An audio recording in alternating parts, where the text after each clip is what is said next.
Welcome to the beginning of Retrospective is Magic, a retrospective series on My Little Pony Friendship is Magic. This is what I've been working on for a very long time. Originally debuted on the Hub, intended to reboot the entire My Little Pony franchise, suddenly became one of the biggest cultural sensations of the 2010s. This is a show that has made such a major impact on my life that I don't know where I would be if it wasn't for it. This is the show that re-sparked my interest in animation. It means so much to me. I consider it one of the most important animated series that I ever come across. Now, this retrospective series isn't going into these episodes with a high critical eye and pick apart every aspect. I'm not giving it a grade or score or rating. It's more so my thoughts and reflections. How this is going to work is that I'm going to talk and walk around the episodes similar to a guide. Yes, I will discuss the character's story and so on presented in each episode, as well as provide some interesting fun facts, quotes, and other cool neat tidbits along the way. Up until now, My Little Pony is and always was made for young girls, and although the show and the fandom are no longer as mainstream compared to other fandoms, I want to remind those what made the fourth generation so special to begin with. This whole retrospective series isn't just about me analyzing and discussing MLP. It's a celebration, but I do hope I can do my best to let you understand why a show like My Little Pony had made such an impact on so many others. As you could tell, this is my most ambitious project I made on the channel. It seems like a very hard commitment to talk about every single episode from beginning to end, and I'm okay with that. It is indeed a daunting task, but I hope this is all worth it by the end. Without further ado, let's begin this!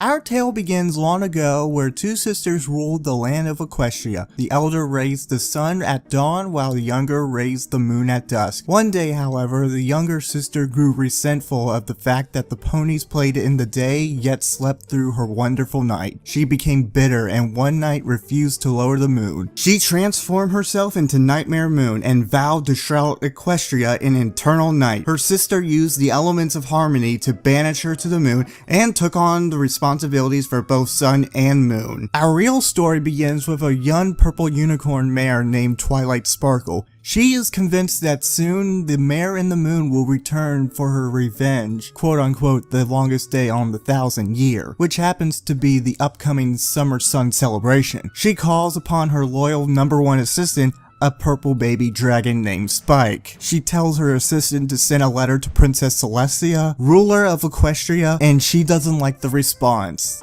My dearest, most faithful student Twilight, you know that I value your diligence and that I trust you completely.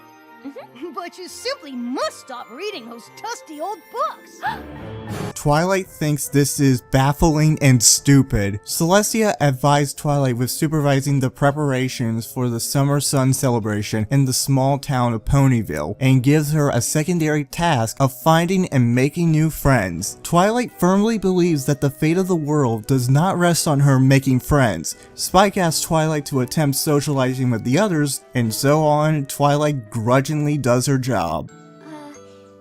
Hello? First, she visits Applejack, hoping to quickly check on the food preparations and be on her way. Instead, she's introduced to Applejack's huge extended family and piled with all manner of apple-based food. Shortly after leaving with a full stomach, she's swept off her feet by Rainbow Dash and knocked into a puddle of mud. After a number of futile attempts to clean her up, Twilight is left with a fluff-up mane, and Spike and Rainbow are left in tears of laughter. Soon after, apparently it's revealed that Rainbow is in charge of the weather. She's the fastest Pegasus in Ponyville, and she proves it by clearing the clouds in 10 seconds flat. Next on the list is Rarity, who's in charge of the decorations. Spike is smitten instantly while Rarity is shocked and appalled by Twilight's messy mane, insisting that she fix it up.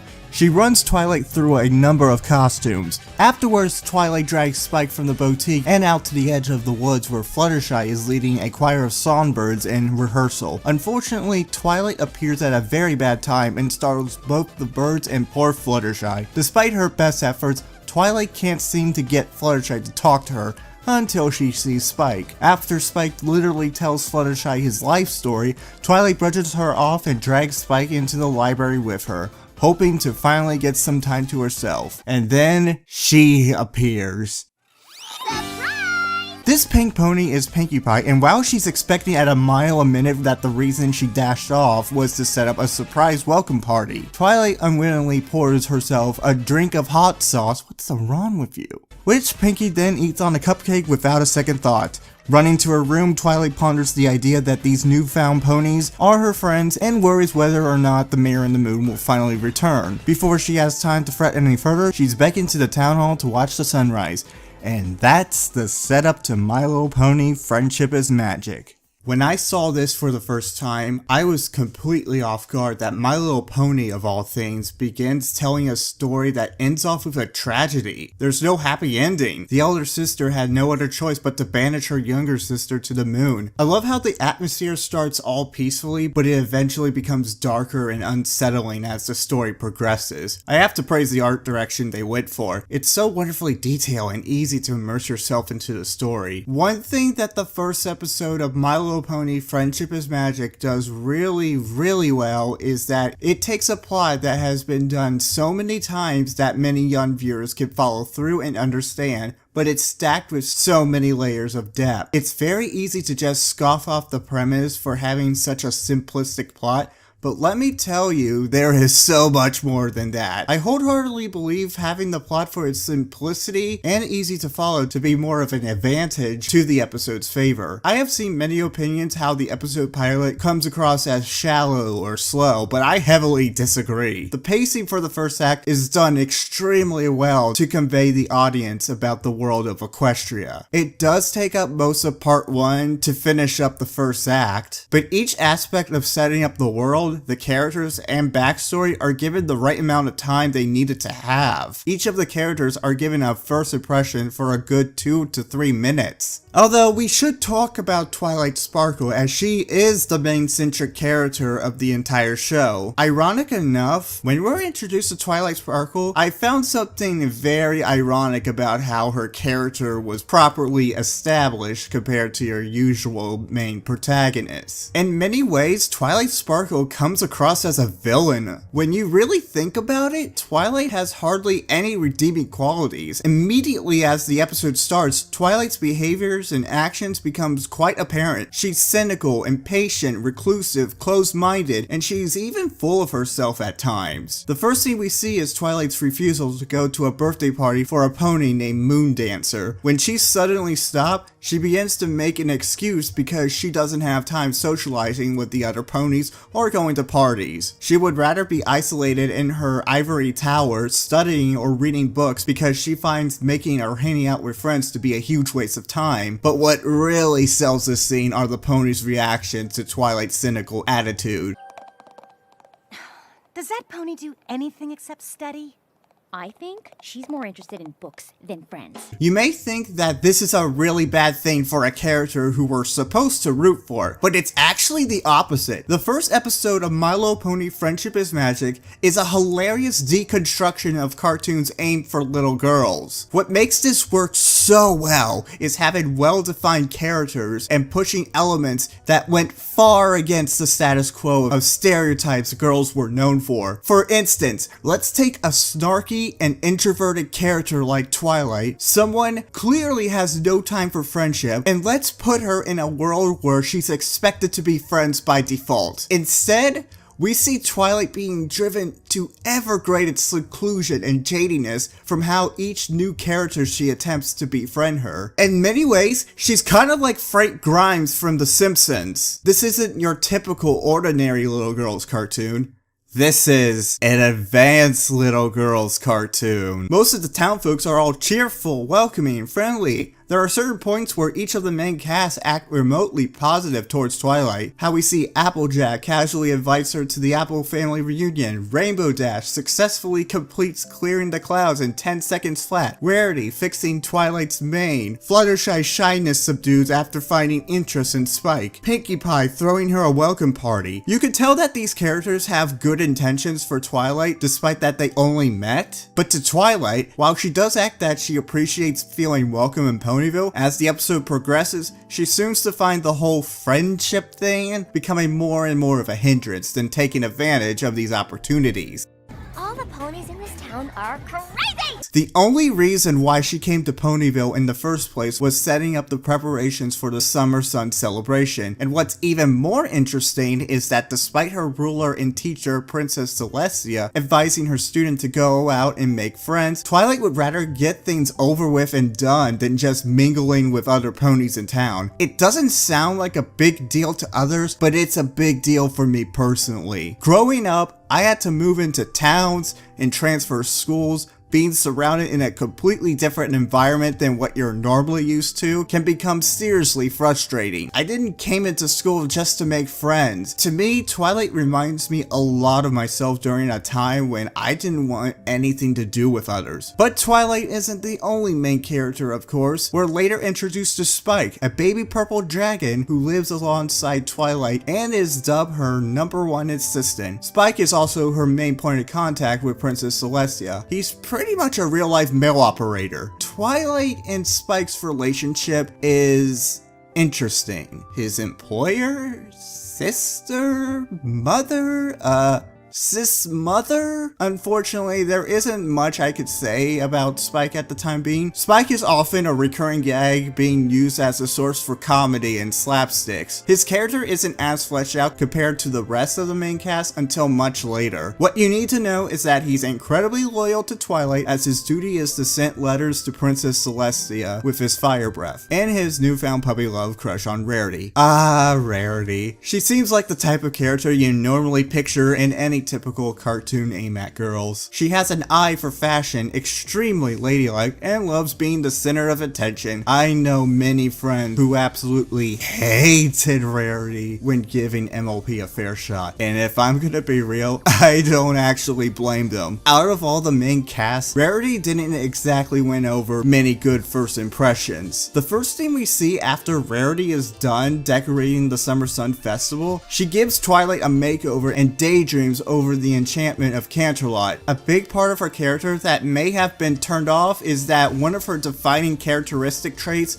is her passion as an aspiring fashion designer. Because of this fact alone, it can make Rarity come across incredibly shallow. A character like Rarity, often enough in shows, has tended to be written as the antagonist. Characters who are into beauty and fashion are often stereotyped as selfish and egotistical, and at times, Rarity can be arrogant, uncooperative. But let me tell you this, as this series progressed, Rarity went from one of my most hated characters to one of my favorites. I would dare that she's in my top 5 characters of the whole show. While the first episode doesn't show her in the best light, her character gets so much better. And I cannot wait until we reach that point, how the show takes her in ways that blew my expectations. But that's another story for another time. Up next, we have Applejack. Described as being down-to-earth, resourceful, and dependable, Applejack takes the role of the town's country girl with a southern accent to top it off. Her introduction is actually quite unique from the rest, as we're not only getting to know Applejack, but most importantly, her family. Applejack takes family to heart. Even though she met Twilight and Spike, she insisted that they're already part of the family. Family members in the Apple family, including Big Macintosh, Apple Bloom, and Granny Smith, will later become recurring supporting characters as we continue on with this retrospective. Now, a common criticism I hear is that Applejack comes across as mundane and uninteresting compared to the rest of the main characters. There's a meme floating around that Applejack is often portrayed as quote-unquote the background pony and doesn't contribute much to the group. I'm not gonna lie when I say Applejack doesn't offer as many quirks or flaws as the rest. While she isn't my favorite, the whole background pony aspect is completely untrue in my opinion. and she's one of the best role models that both children and even adults can relate with. And I hope to make this retrospective go more in depth with her character. She calls herself the fastest pony of all Equestria by clearing the skies in 10 seconds flat. Rainbow Dash is seen as the cool type of the group. Known for being a weather manager of Ponyville, Rainbow Dash is seen as being tough and brave. Her dreams and goals is to join the Wonderbolts, an elite squad of Pegasi ponies who perform amazing aerial feats at competitions across Equestria. Often enough, I describe her personality as a double-edged sword. Similar to Rarity, she's one of those characters you either love or hate. She sees herself as a big shot with the ego the size of a whale. She can be quite cocky towards others when her confidence tends to go over her head. She can come across as impulsive, a show-off, and arrogant towards her friends. Despite these noticeable character flaws, she is surprisingly loyal to her friends by sticking with them no matter what. Often enough, being the second leader next to Twilight. She also is always in the mood for friendly competition, albeit at times for sake of showing off, hearing the cheers and praise from other ponies. Even when she's in the wrong, she ain't afraid that she made a mistake and is willing to improve. I know Rainbow Dash has her fans and her detractors. Often enough, she will be seen in fans' best and worst pony lists. Admittedly, at times her cocky attitude can be too much for my liking, but she's nowhere near from being the worst character. I'm just gonna state now that I don't hate none of these characters, and they all have their moments shining their best qualities. We got a long road ahead of our journey. Gentle and kind, but also shy. Her name is Fluttershy. Friends to all living things. A talent for having a natural way with animals, but not as good as being around with other ponies. There will never be another episode where we will see her being this painfully shy and quiet than how her character was introduced. This scene where Twilight and Fluttershy meet for the first time has hit home for me for the longest time. Some found it to be cringe-inducing, I find it to be endearing. Although she has trouble with social skills, unlike Twilight, she tends to backpedal a lot and can be often awkward towards others, rather than just being closed-minded and apathetic. Fluttershy instantly won me over as she saw an immediate interest with Spike. Just watching her become fascinated over Spike and want to get to know him better is nothing but pure adorable. Out of all the main characters, I relate towards Fluttershy than any other main character of the cast. Also, pay attention to this great subtle attention to detail as we see Fluttershy avoiding any eye contact at Twilight. I cannot wait to talk more about Fluttershy in later videos in this retrospective. And finally, we have our hyperactive party pony, Pinkie Pie. And if you want to get technical, her real name is Pinkamena Diane Pie. Quite the mouthful if I do say so myself. Pinkie Pie is the series' main source of comic relief. She's described as energetic, quirky, and super outgoing. Often enough, her dialogue throughout the entirety of Friendship is Magic is Pinkie speaking and acting in non sequiturs. She's often introduced very early on in the episode when we see Twilight and Spike arrived in Ponyville. She loves to throw parties with all her friends and just, in general, extremely loves parties and wants to make everyone she comes across with a smile and laugh. Out of all the main characters, Pinkie Pie is the most cartoonish and over-the-top character in the entire show. No contest. Her cartoonish behavior is heavily inspired from the golden age of the Looney Tunes, and sometimes she'll break the fourth wall to the audience, although I should point out she doesn't break the fourth wall as most people say she does. She can come across a tad overwhelming and sometimes annoying from the sheer force of her cheerful personality. Similar to my first impressions with Rarity, Pinkie Pie is one of those characters I went from hating to loving, and after getting to know her character, it's incredibly hard to get mad at her. And that is all of our main characters: Twilight Sparkle, Spike, Rarity, Applejack,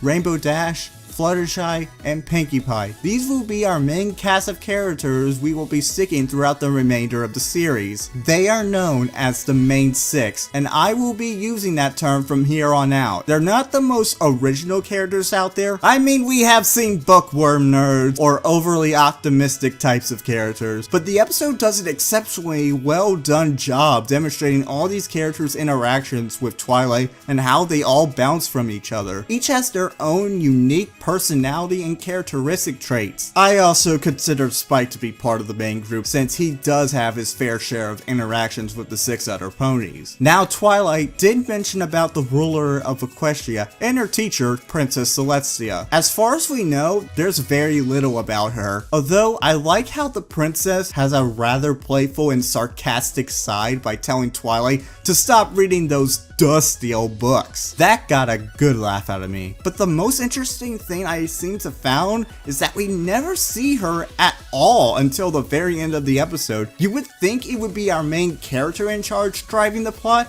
but no, it's actually Celestia taking the wheel despite being unseen for the majority of the episode. No, really, think about it. She knows the history of Nightmare Moon and how the elements of harmony work. It was Princess Celestia who was responsible for assigning Twilight the festival preparations at Ponyville. And what's really funny about all of this is how Twilight is bewildered thinking Celestia is dismissing a huge threat when she's actually sending on Twilight on a journey to meet that exact threat. Yeah, Princess Celestia works in odd and mysterious ways when it comes to being Twilight's teacher. But now it's time for the festival. Anywho, as the Summer Sun celebration begins, we find out that Princess Celestia has gone missing, and instead we are greeted by the Mayor of the Moon, Nightmare Moon. She's going to take her revenge by plunging Equestria into eternal night. Twilight, being the one to first step up, declares that the Mayor of the Moon is Nightmare Moon. Impressed, she asks Twilight if she knows why she's here, but Twilight is too terrified to answer. Nightmare Moon proclaims that the night will last forever and cackles as the thunderstorm builds up around her, with Twilight looking on in disbelief and fear, leaving part 1 to end on a to-be-continued cliffhanger.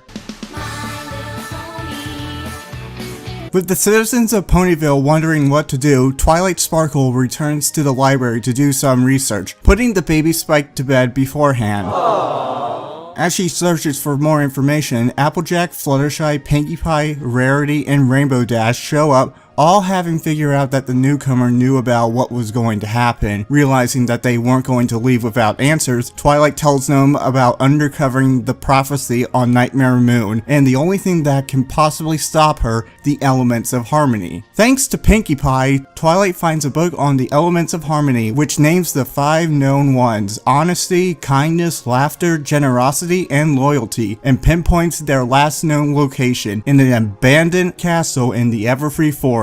With her newfound companions, Twilight sets out for the Forbidden Forest. She is reluctant, however what they don't know is that Nightmare Moon is following them. But this, however, gives Twilight's companions a chance to show their strength of character. While they're walking on a mountainside, a cloud of purple smoke triggers a landslide. Fluttershy and Rainbow Dash catch Rarity and Pinkie Pie, but Twilight slides to the edge of a steep cliff. Applejack assures Twilight that she will be safe if she lets go of the cliff. Eventually, Twilight lets go and Rainbow Dash and Fluttershy catches her. Next up, an angry Manticore confronts the ponies. When the others try to forcefully subdue it, Fluttershy then told them to stop. She kindly approaches the Manticore. It's revealed to her a thorn was stuck in its paw. After removing the thorn, the Manticore gratefully licks her mane. However, that thorn we just saw turns out to be Nightmare Moon. The cloud of purple smoke make monstrous faces appear on the trees around the ponies, all except for Pinkie. This leads Pinkie to sing the laughter song and teaches her friends to laugh at their fears. The friends' laughter turns the trees back to normal. The ponies come across a river blocked by a sea serpent. The sea serpent is upset that a tacky little cloud of purple smoke whisked by and tore off half his mustache. Rarity generally cuts her own tail to repair the sea serpent's mustache. The sea serpent, extremely pleased and grateful, helps the ponies cross the river.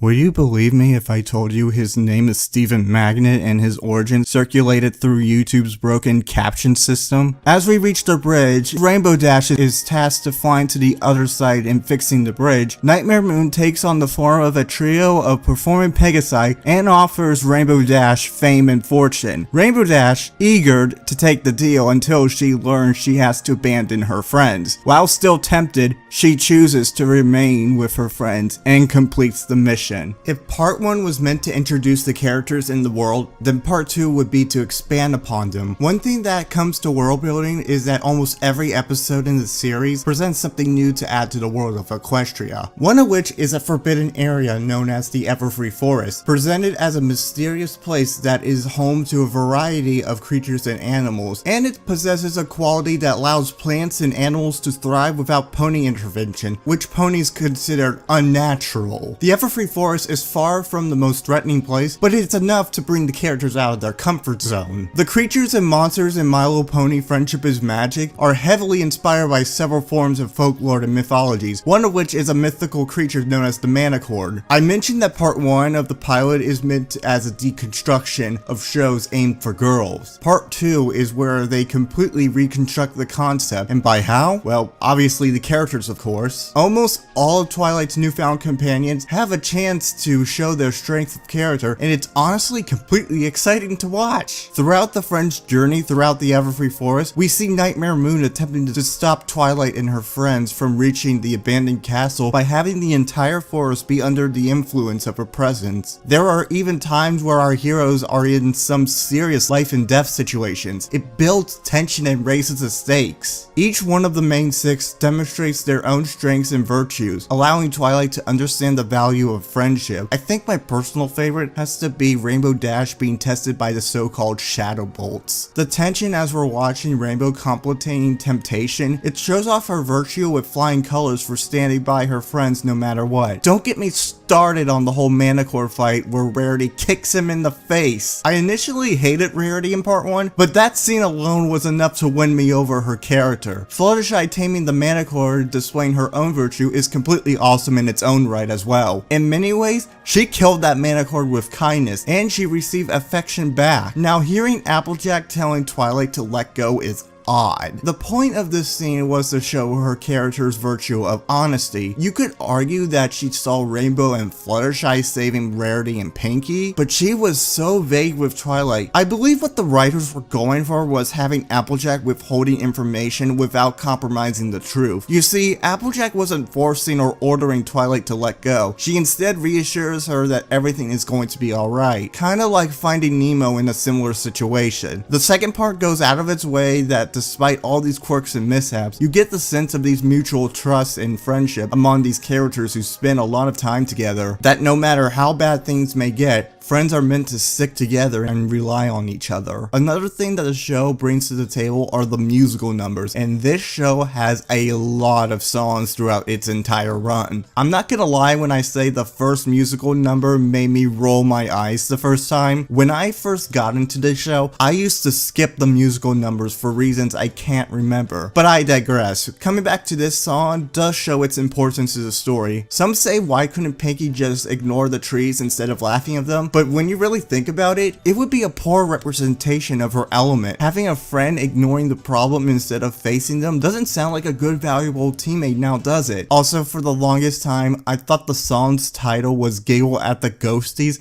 but no, it's simply titled as the Laughter Song. Everything I knew was a lie. Oh well, it gave us some awesome remixes.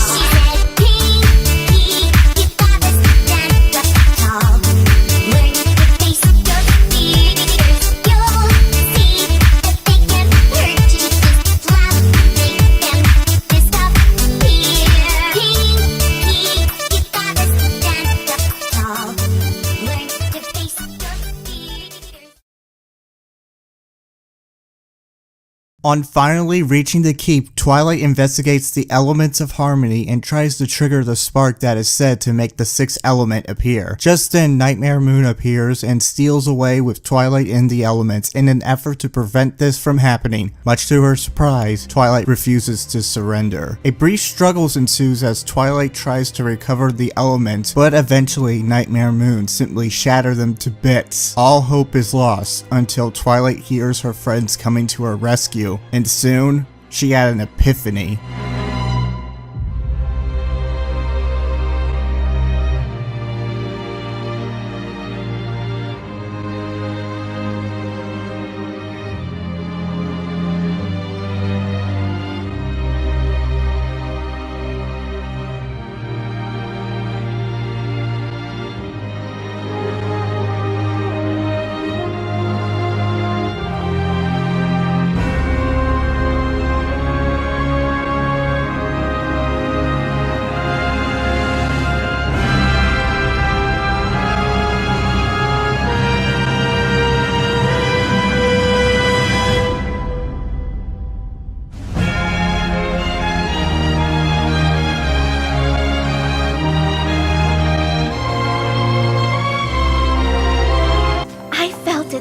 very moment I realized how happy I was to hear you, to see you, how much I cared about you.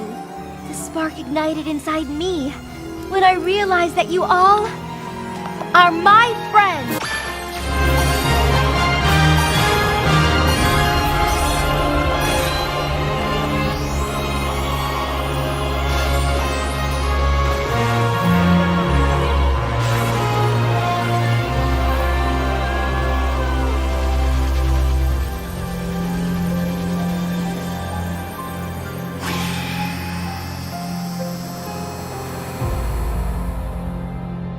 There is no clear or definitive answer to who or what Nightmare Moon is supposed to be or what she represents. The show heavily implies that Nightmare Moon is a corrupted alternate personality form of Princess Luna. Some even suggested that both Nightmare Moon and Princess Luna are not the same entity. While these are plausible interpretations, I want to give my own perspective on Nightmare Moon and as a concept. Keep in mind, this is just all my theories and interpretations. Please take it with a grain of salt.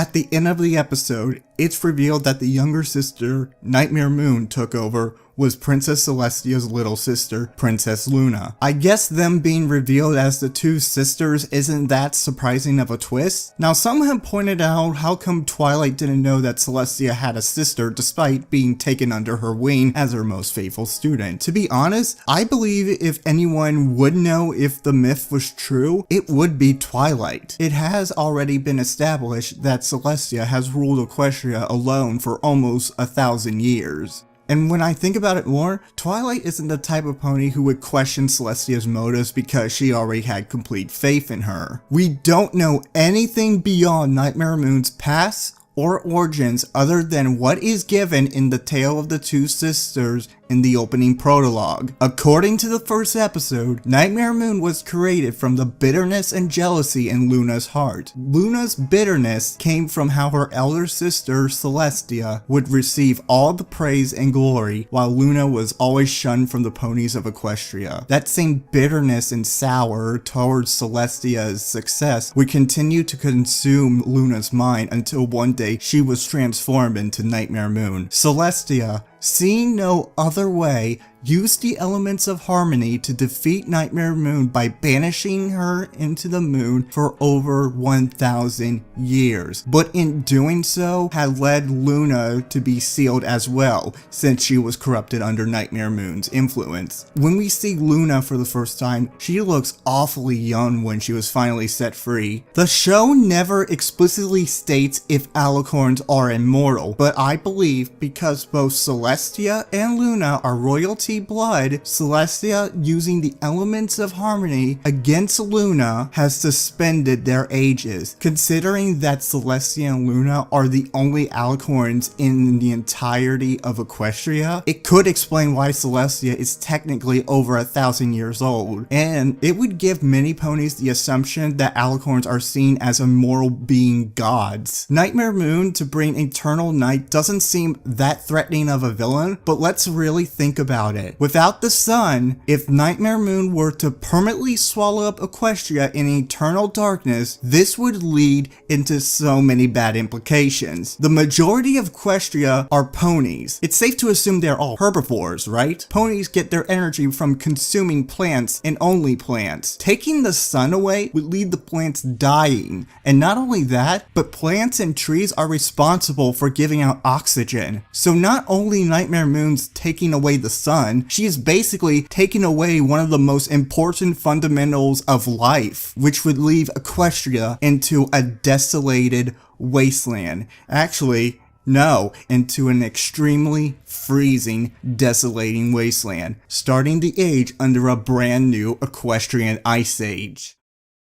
As the sun finally rises, Princess Celestia reappears to congratulate Twilight and her friends. She was aware of the prophecy and knew Twilight had the power to save the world, but only told her to make friends in the hopes that her student would learn the power of friendship and allow its power to spark the elements. She proceeds to reconcile with Nightmare Moon, who has returned to her original form, Princess Luna, Celestia's long-lost sister. With everything back to normal and Luna's return, celebrations are in order, Luna is ready to resume her duties of raising the moon at night, and Twilight Sparkle is ready to return to Canterlot. Except Twilight is reluctant to leave her new friends so suddenly. With Celestia's blessing, Twilight decides to remain in Ponyville and continue her studies on the magic of friendship. After the reunion between the two sisters, we see two Pegasi fillies placing flowers around her neck. Note how the flowers are red and white roses. They're both seen as symbols of reconciliation. It's a nice attention to detail you may have missed out for the first time watching. By the end of the episode, Twilight now has a newfound appreciation of friendship, learning how important it is to make friends, even if it may seem hard at first. Yet, she still has so much to learn. And that was the end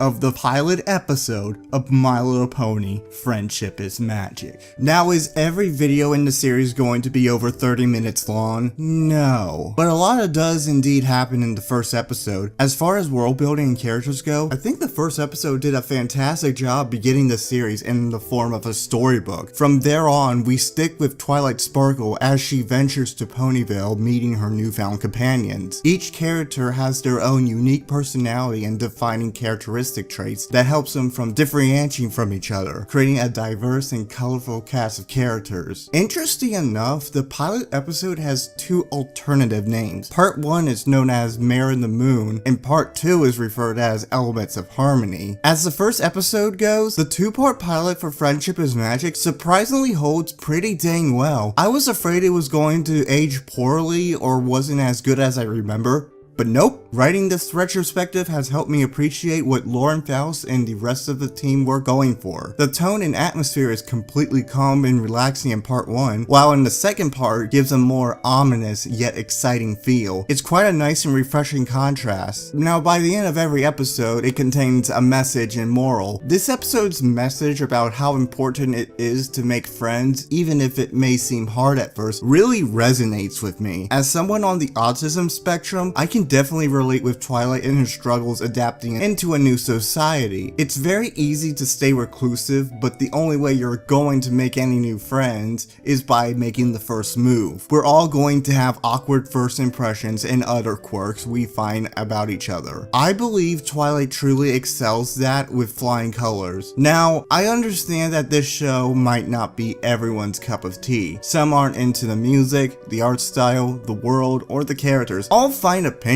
even if I disagree with these notions. My Little Pony: Friendship is Magic is a very quirky show, and many find it to be very charming or really annoying. And you didn't think I was gonna end the video without talking about the most famous pony of them all, did ya? After the initial premiere, people have took notice of a gray Pegasus with yellow cross eyes. This apparently turned out to be an animation error that went through the final stages of production. Fans dubbed Background Pony as Derpy, and you want to know something truly amazing? The character wasn't being mocked or offensive. Instead, the fandom embraced her in welcome arms. No malice or contempt. Fans often see themselves as Derpy, how she sticks out from the rest of the crowd. She's more than just a goofy background character. She represents imperfection. She's different and so unique from everyone else, yet she's happy for who she is. But that was merely just the beginning.